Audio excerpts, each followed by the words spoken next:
মা আমার, বোন আমার, মহিলাদের পর্দা ছিল না।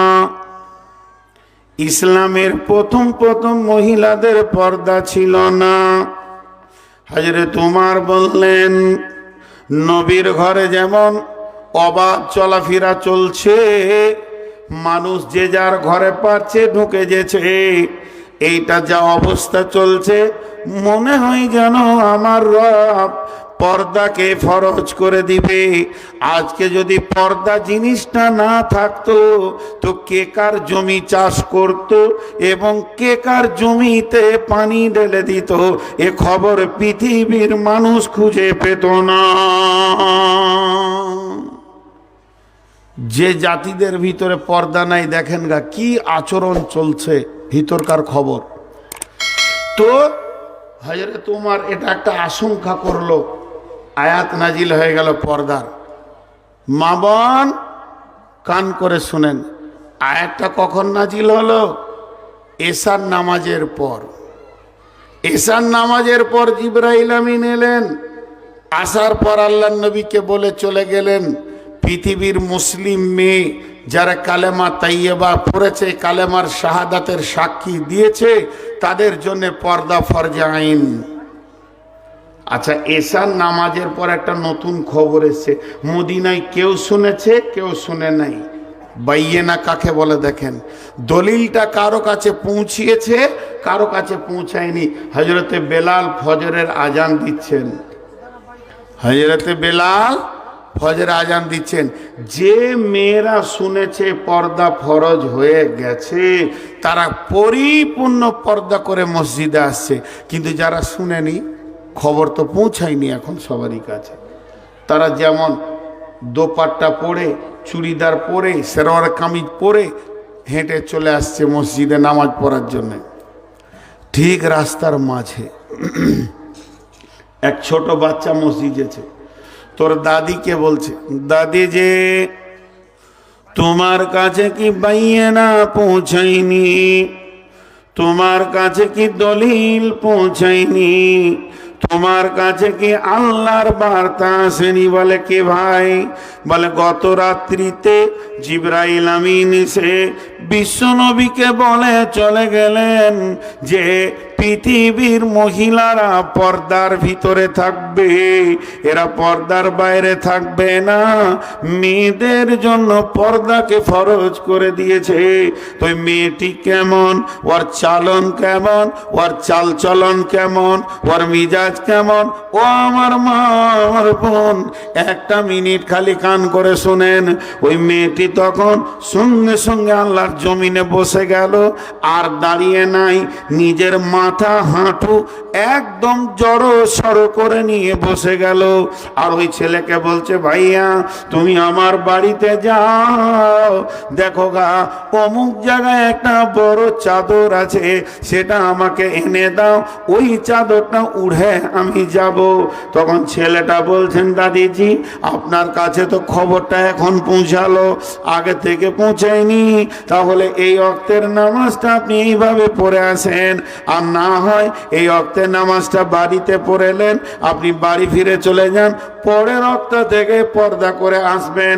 তখন ওই বুড়ি বলছেন, ভাইয়া রে, আল্লাহর হুকুম পাইয়ে না, দলিল আমার কানে পড়ে গেছে, আর আমি যখন শুনে নিয়েছি আল্লাহর এই জমিনে, আল্লাহর এই মাটিতে আমি একটা পার বেপর্দা হাঁটব না। আমি দলিলকে মেনে নিব, দলিলকে গ্রহণ করে নিব, দলিলকে নিজের জীবনে লাগিয়ে নিব। কোরআনের আয়াতটা যেন আমার বডিতে লেগে যায়, ওটাই নিয়ে যেন কিয়ামতে উঠতে পারি। অতএব তুমি গিয়ে আমার চাদরটা এনে দাও। আল্লাহ বলছে, ঈমান আনবি তো ওদের মতো আন। এখানে যে মা বোনেরা আছে, এরা কি পর্দা ফরজ এটা জানে না? এরা কি বুঝে না? আজকে কি প্রথম শুনছে? এর আগে এদের কি জানা ছিল না? এর আগে কি কোনো আলেম বলেনি যে পর্দা হচ্ছে ফরজ? বাইয়েনা গ্রহণ করতে রাজি নয়।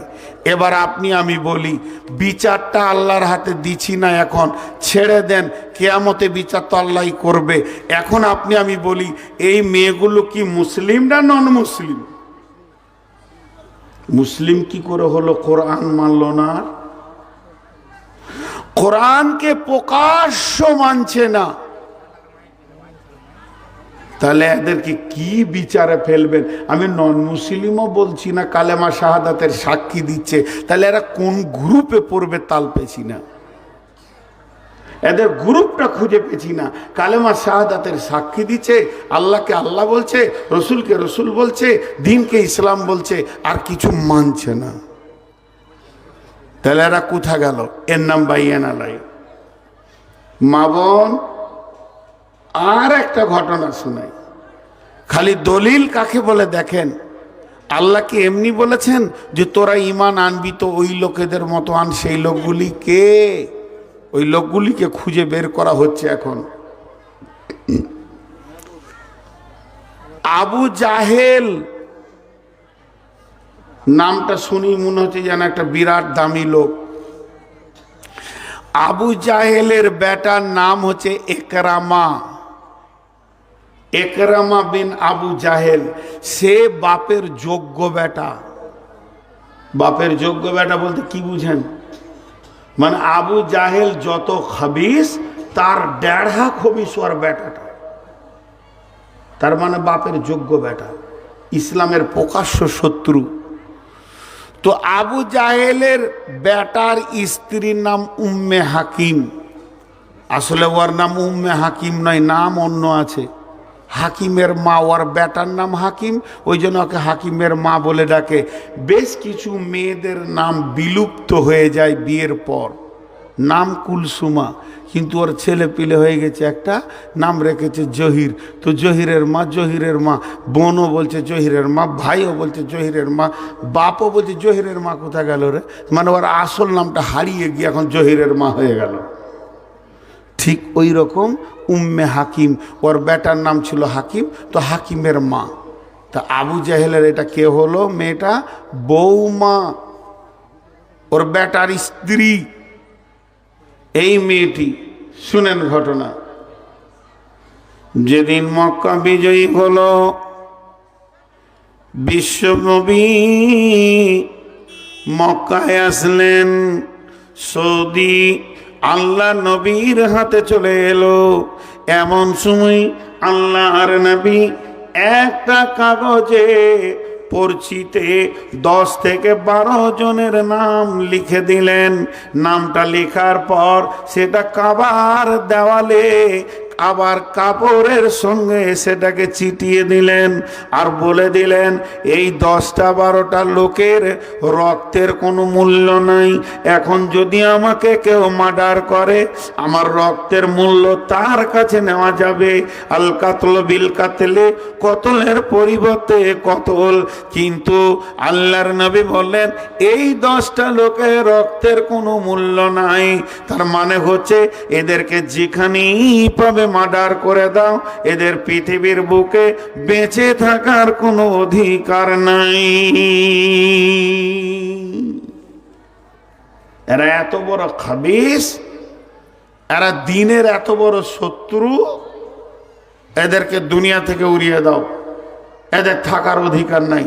তার মধ্যে ওই লিস্টে 1-2 নম্বরের ভিতরেই যার নাম আছে তার নাম হলো একরামা বিন আবু জাহেল, আবু জাহেলের বেটা একরামা। রসুলের হাতে সৌদি চলে এসছে, সৈন্য শক্তি সব কিছু। এবারে এরা 10 জন লুকিয়ে বেড়াচ্ছে, তার মধ্যে একরামাও লুকিয়ে বেড়াচ্ছে। ওর কানে কেউ বলে দিয়েছে, একরামা খবর শুনেছিস মার্ডারের লিস্টেতে তোর নাম আছে 1-2 নম্বরে। তুই তখন লুকিয়ে লুকিয়ে বেড়াচ্ছে জানকে বাঁচাবার লেগে, লুকাতে লুকাতে পালিয়ে গেল। তো একরামার বিবি উম্মে হাকিম রসুলকে গিয়ে বলছেন, ইয়া রাসূলুল্লাহ, ইয়া হাবিবাল্লাহ, ও শফিউল মুজনাবিন রাহমাতুল লিল আলামিন, দয়ার নবী গো, আমার স্বামী ইকরামা আবু জাহেলের বেটা, আপনি তাকে মারার অর্ডার দিয়ে দিয়েছেন। ও যদি মরে যায়, আমি এখনো জোয়ান মেয়ে, আমার জীবন জৈবন কোথা কাটবে? ছোট ছোট বাচ্চাগুলো রয়েছে, এতিম হয়ে যাবে। দয়ার নবী, এই আইনটা, এই নিয়মটা, যে ফয়সালাটা আপনি দিয়েছেন, এটা পুনর্নির্মাণে বিবেচনা করা যাবে কিনা, আবার দ্বিতীয় কোনো চিন্তা করা যাবে কিনা, আপনি একটু ভেবে চিন্তে দেখেন। আল্লাহর নবী বলছেন, আমি ইমোশনাল হয়ে এটা করিনি, আমি পাগলা হয়ে করিনি। ওরে একরামা বিবি উম্মে হাকিম, তুমি শোনো, ওই রকম ইসলামের শত্রু আল্লাহর জমিনে বেঁচে থাকার অধিকার নাই। ওর আপিল মানল না, ওর আপিল মানল না। নবীজি বলছে, যেখানেই পাবে ওকে শেষ করে দাও। মেয়েটা কত চালাক মা বোন, আমরা ভাবি আগেকার মেয়েদের বুদ্ধি কম, কত চালাক। মেয়েটা নবীজিকে বললেন, তাহলে আমার আর একটা কথা শোনেন। বলে কি? 2-4 মাস মুলতবি করে দেন, আমাকে 2-4টা মাস, 5টা-6টা মাস আমাকে সুযোগ দেন। আপনি সাহাবীদেরকে বলে দেন, এলান করে দেন, যেন 5-6 মাস ওকে না মারে, দেখি কি করা যায়। রাসূলুল্লাহ সাল্লাল্লাহু আলাইহি ওয়াসাল্লাম বললেন, হ্যাঁ, এটা মানা যেতে পারে, যাও, আমি এলান করে দিব, কিছুদিনের জন্য ওর মুলতবি থাকবে। এই কথাটা যখনই বলে দিল, ও বের হয়ে গেল স্বামীর খোঁজে। আজকের যুগের মোবাইল নয় যে কোথা আছে পেয়ে যাব, শহরে শহরে একরামা একরামা স্বামীকে খুঁজে বেড়াচ্ছে। খুঁজতে খুঁজতে খুঁজতে খুঁজতে শামে চলে গেছে। আরবের মক্কার লোকেরা শামে বেশি জোয়াশা করতো, বেশিরভাগ তাদের আড্ডা ওখানে হতো, তাই চলে গেল। তো মার্কেটে চিল্লাইছে, একরামা। তখন ওর কাছে ভিড় লাগিয়েছে। কি হলো জি? ওই মেয়ে ছেলে, তুমি চিল্লাইছো কেন? বলে, আমার স্বামীকে খুঁজছি, ওর নাম একরামা। তোমাদের এই শহরে কোনো বাইরের লোক আছে? মক্কা মদিনার লোক আছে? তো লোকগুলো বলছে, একটা বাইরের লোক আছে, এই গলির ভিতরে চলে যাও, ওই দোকানে কাজ করছে, দেখো গা তো ওটা তোমার কেউ আছে নাকি। চলে গেল মেয়েটা, ঠিক দোকানে গিয়ে দেখছে, হ্যাঁ, স্বামী কাজ করছে। স্বামীকে গিয়ে বলছে, স্বামী আমার, চলো ফিরে যাই নিজের দেশে। স্বামী বলছে, বিবি রে, স্বামী আছি তো বেঁচে আছি, মক্কায় গেলে জীবনে শেষ হয়ে যাব, আর বেঁচে থাকবো না। বিবি বলছে, স্বামী রে, তোমাকে বাঁচানোর জন্য আমার জান পেরেশান লেগে আছে, অতএব চলো ফিরে যাই। আমি নবীজির কাছে মুলতবি চেয়ে নিয়েছি, তুমি আমি ফিরে যাব, তারপরে যা ঘটবে চলো। ঠিকই বলছিস তো? বলে, হ্যাঁ, চলো। হাঁটতে শুরু করলো ওরা মক্কার দিকে। হাঁটতে হাঁটতে হাঁটতে হাঁটতে সূর্য উঠলো, সূর্য ডুবে গেছে।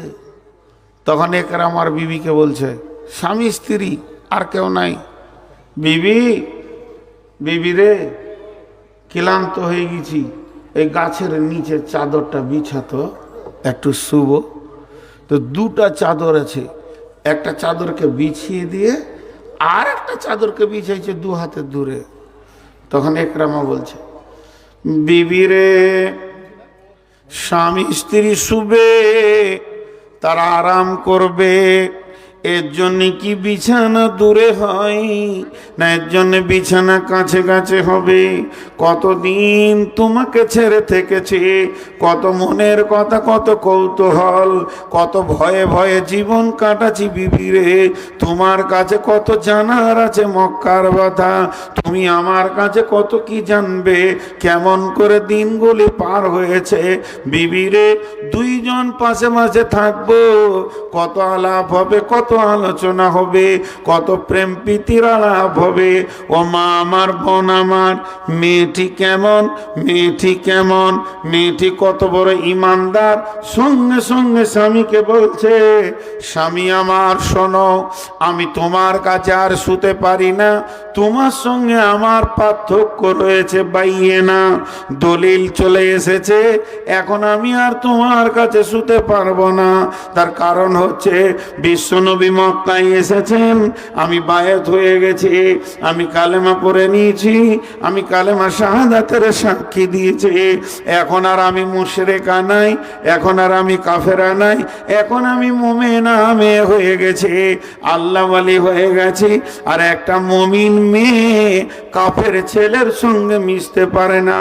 বিবিরে তুমি, স্বামীরে তুমি আর কোনো চিন্তা করো না, চলো দুজনেই মক্কায় যাই, মক্কায় গিয়ে তুমি রসুলের কাছে জীবনের তওবা করবে, নতুন করে কালেমা পড়বে, নতুন কালেমা হয়ে যাবে, তোমাতে আমাতে আবার নতুন বাসর ঘর সাজিয়ে নিব, তার তো কোনো চিন্তা নাই। এখন এক জায়গা যাওয়া যাবে না, এখানে মধ্যখানে দলিল কাজ করছে বাইয়ে না। কেমন মেয়ে এখানে আসলো, মক্কায় পৌঁছিয়ে কালেমা পড়লো, রসুলের হাতে হাত দিয়ে বায়েত হলো, সেই ইকরামা আবার হাদিস বর্ণনা করেছেন। কেমন মেয়ে, তারা দলিলকে কিভাবে মেনেছে। জি, নামাজ ফরজ আমরা জানি না, শুধু জুমার দিন নামাজ পড়লে ও নামাজি লয়, এটাও তো জানি, তবে কেন দলিল মানছি না, আমরা নাজাত পাবো? আল্লাহ বলছে ওদের মতো হ। বিশ্বনবী এই দলিল দিয়ে ইসলাম নামে জিনিসটা তৈরি করেছেন। আমি একটা উদাহরণ দিব আপনাদেরকে, যে এই রাস্তায় মোটরসাইকেল আপনি যাচ্ছেন ঔরঙ্গাবাদ, যখনই আপনি ব্যাংডুবি ঔরঙ্গাবাদ যাচ্ছেন আর মার্কেটের ভিতরে গাড়িটা যাচ্ছে, বড় বড় ফার্নিচার্সের দোকান আছে, আপনি আর আপনার দোলাভাই দুজনেই যাচ্ছেন, ঘুরছেন, খালি ভাগ্নির বিয়ে হবে, একটা খাট দরকার, তো সুন্দর একটা ফার্নিচারের দোকানে গিয়ে দেখছেন কি সুন্দর কাঠের ফার্নিচার, ফুলগুলো মনে হচ্ছে জীবিত ফুল, লতা পাতাগুলো মনে হচ্ছে জীবিত, এত সুন্দর করে মিস্ত্রি বানিয়েছেন। তো আপনি তখন দাঁড়িয়ে দাঁড়িয়ে খাটের প্রশংসা করছেন, খাট বট, দারুণ দারুণ, এ খাট, এটাই আমার পছন্দ, দাম যা লাগে আমি খাটটা কিনবো। মিস্ত্রি তখন মুচকে মুচকে হাসছে, বলবি তো যে খাট ভালো, কিন্তু ওটা আসলে কি খাট? পরে হিসাবটা দেখেছো কি করে খাট হলো, তোমার পছন্দ কি করে হলো? ইতিহাসে চলো, ওটা এখন খাট, এক মাস আগে ছিল কাঠ, তার এক মাস দু মাস আগে ছিল গাছ, এখন খাট, তার আগে ছিল কাঠ, তার আগে ছিল গাছ। ওই দিক থেকে আসেন, প্রথমে গাছ, তারপরে কাঠ, তারপরে খাট। এসি ঘরে গাছও ঢুকায় না কেউ, এসি ঘরে গাছকে কেউ ঢুকায় না, কাঠও কেউ ঢুকায় না, কিন্তু ঢুকায় কাকে? খাটকে। তো খাট হয় কখন? একটা মিস্ত্রিকে সঙ্গে করে নিয়ে গেছে, মিস্ত্রি গিয়ে নদীর ধারে পেচ্ছাপ পায়খানা নোংরা বাঁশ গাছের ঝোড়ের ও ভিতর দিয়ে সেগুনের গাছটা দাঁড়িয়ে আছে, তো মিস্ত্রি এমনি করে দেখছে, দেখছে তোর মগজে কতগুলা জিনিস এলো, কররটা কোথা মারবো, কোন সোজা করে ওকে ফালি করব, তারপরে কত নম্বর কাঠ বের করব, কত কত সাইজ বের করব। আপনি আমি দেখছি গাছ, আর মিস্ত্রি দেখছে খাট। কথা ঠিক না ভুল? মিস্ত্রি দেখছে খাট, দিয়ে তারপরে বলল লিভারকে চলো কাটো, পড়লো তো পায়খানার ওপরই পড়লো, তুলে নিয়ে এসো, ধো। 7 ফুটের মাথায় একটা মারো, এখানে একটা পিস করো, আবার একটা করো, এই ডালটা আলাদা করো, ওইটা আলাদা করো, চলো ট্র্যাক্টরে উঠাও। কাঠ মিলে গিয়ে মিস্ত্রি দাঁড়িয়ে আছে, মিলওয়ালারা বলছে কি করো, বলছে এটা 3-4 সাইজ করো, ওটা 3-2 সাইজ করো, এটা 2-2 সাইজ করো, এটা 1-2 সাইজ করো, এটা 4-5 সাইজ করো। সাইজ চলছে, মিস্ত্রির মগজে খাট দেখতে পেয়েছে। তারপরে সে কাঠগুলোকে নিয়ে মিস্ত্রি বসলো, চালাইছে বাটালি হাতুড়ি, যখন যেটা চাইছে কাঠ ওর কাছ থেকে ঠিক চেয়ে নেবে। কাঠ বলছে মিস্ত্রিকে এখন বাটালি দে, এখন হাতুড়ি মার, এখন রেঁদা মার, এখন করত মার, এখন রেঁদা দে, এখন বিট মার। তাই চালিয়ে যাচ্ছে, চালাতে চালাতে চালাতে চালাতে প্রথমে দিল 6 নম্বর, 8 নম্বর, তারপর 12 নম্বর, এই করতে করতে 0 নম্বরের যখন আপনার সিরিজ কাগজ দিয়ে মেজে দিয়ে বার্নিশ পালিশ করে ওপরে যখন বার্নিশ মেরে দিল তো চকচক করছে। এবার বাড়িওয়ালা বলছে তুই ঘর ঢোক, কিন্তু ওই পায়খানার গাছটাকে ঢোকাই তো কেউ, জোরে বলে। বন্ধুরে আমার, যতগুলো সাহাবী নবীজির হাতে হাত দিয়ে কালেমা পড়েছেন এরা ছিল গাছ, নবীজি ছিলেন মিস্ত্রি। এদেরকে একটা একটা করে এনে এই রেঁদা বলেন এটাই, করত বলেন এটাই, এর নাম তানজিল, এর নাম সহিফা। যখন যেটা প্রয়োজন হয়েছে সে আয়াত দিয়ে ঘষে ঘষে ওই আবু বকর মুশরিক, হযরতে ওমর মুশরিক, এরা ছিল কাফের মুশরিক। এর জন্য আল্লাহ বলেছেন কাফের মুশরিক জান্নাতে যাবে যখন বাইনাকে গ্রহণ করে নিবে। তো বিশ্বনবী কেমন মিস্ত্রি ছিলেন, এই রকম ঝোড় জঙ্গল নোংরা গাছগুলোকে কেটে এমন খাট বানিয়ে দিলেন তারা হায়াতি খবর পেয়ে গেল। আবু বকর জান্নাতি, উমর জান্নাতি, ওসমান জান্নাতি, তারা জান্নাতে জায়গা পেয়ে গেল। তাহলে মিস্ত্রির হাতের মূল্য কত? তাই আমার আল্লাহ বলছেন হাত্তা তাতিয়াহুমুল বাইয়িনা। ওই কাফেরগুলো মুশরিকগুলো এমন ছিল, ওরা বাইয়িনার অপেক্ষা করছিল, অস্ত্রের অপেক্ষা করছিল যে আমাদেরকে কে সুন্দর করে বানাবে। আল্লাহ বলছে রাসূলুম মিনাল্লাহি ইয়াতলু সুহুফাম মুতাহহারা। আমি তখনই রসুলকে পাঠিয়ে দিলাম একটা পবিত্র মেশিন দিয়ে। এই মেশিন দিয়ে আমার নবী তাদেরকে তেলাওয়াত করে শোনাতে লাগলো, আর একটা একটা একটা একটা করে ধরে ধরে এত সুন্দর মানুষ বানালো, তারা পৃথিবীতে বেঁচে থেকে টাইটেল পেয়ে গেল রাদিয়াল্লাহু আনহু, মানে ওদের ওপরে আল্লাহ রাজি আছে। তাহলে এই বাইয়ানাটার মূল্য কত? এখন আপনি আমি একটা প্রশ্ন করে দিব ছোট করে, আমাদের বুদ্ধি বেশি তো, ওটা রাসূলুল্লাহ ছিল বলি তখন করেছে, এখন কি আর ওইটা হবে? এমন তো নবী নাই। এই জন্য আল্লাহ পরের আয়াতে বলে দিয়েছেন ফিহা কুতুবুন কাইয়্যিমা, ফিহা কুতুবুন কাইয়্যিমা। এটা হলো প্রতিষ্ঠিত কিতাব, এটা অ্যাবরম্যানের দরকার নাই, এর ক্ষমতা কিয়ামত পর্যন্ত কমবে না। এই ক্ষমতাটা কমবে না, যেমন আবু বকরকে উমরকে সাইজ করেছে, কিয়ামতের আগে যদি কোনো মাতাল এসে কোরআনকে বলে, জুয়ারি বলে, সুদারুল উচ্চা বলে আমাকে জান্নাতি বানিয়ে দাও, তো কোরআনকে বাইয়ানাকে যদি গ্রহণ করতে শুরু করে দেয়, মানতে শুরু করে দেয়, একটা একটা আয়াতকে জীবনে বাস্তবায়ন করতে শুরু করে দেয়, সেও আবু বকরের মতো জান্নাতে যাবে। ইয়ার পাওয়ার কমবে না। আল্লাহ বলেছেন ফিহা কুতুবুন কাইয়্যিমা। তো গোটা সূরাটা আমি আপনাদেরকে একটা উদাহরণে বুঝিয়ে দিচ্ছি, ধ্যানের সঙ্গে শুনবেন, দেখবেন। এই যে একটা কাগজের পাইপ বানালাম, এগুলো ম্যাজিক স্যান্ডা বানাই। ম্যাজিক কিন্তু জাদু নয়, আর জাদু কিন্তু ম্যাজিক নয়।